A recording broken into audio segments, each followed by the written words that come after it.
Beruchim Tiou Rabotai. 13, le mois Tevet, une paracha formidable, elle parle de la vie bien sûr, et une partie des événements de la vie. Yaakov Avinu est malade, et on va appeler Yosef. C'est marqué dans la paracha qu'on va lire. Vayomer le Yosef, Hine avicha chole. Voici, ton père est malade.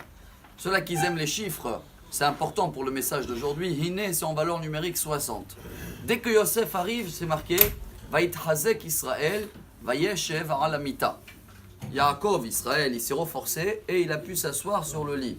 Le mot Hamita, le lit, en valeur numérique 59. Ah, de là la Gemara, elle nous apprend ce que chacun de nous connaît. Mais je crois qu'aujourd'hui, très important, surtout ce Shabbat, renforcer ce message. C'est dans le Talmud Baba Metzi à page 30.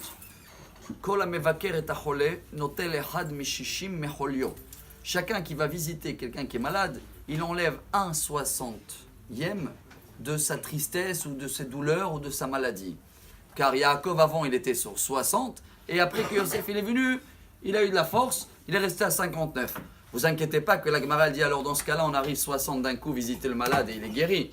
Non, le prochain qui vient, il va enlever aussi 1/60 de ce qui reste. Pourquoi ? On a un soldat qui était grave blessé, il est toujours grave, entre la vie et la mort. Et ce Shabbat, ils ont lancé, chacun de nous, qui fait une pensée pour lui. Il s'appelle Netanel Ben Shaina Tzipora.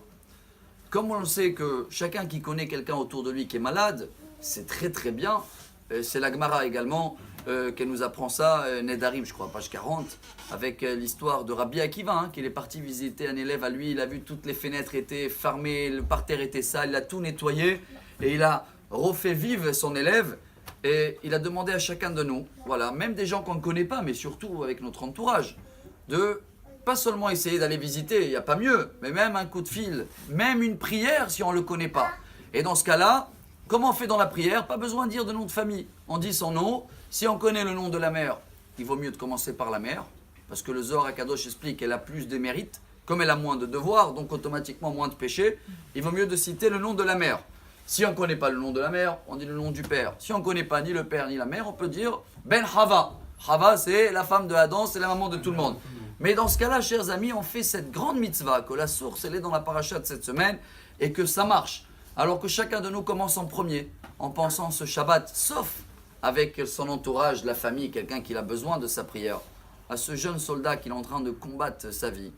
Et on va répéter son nom, Netanel Ben Shaina Tzipora. Et Bezrat Hashem, grâce à la prière de chacun de nous, Akadosh Baruch Hu, il va donner des forces. Amen. Et n'oubliez pas, on va terminer avec ça. Tous les matins, on le lit. Elo devarim shadam oseh otam ochel miperoteim barolam hazeh v'akeren kayemet olam haba.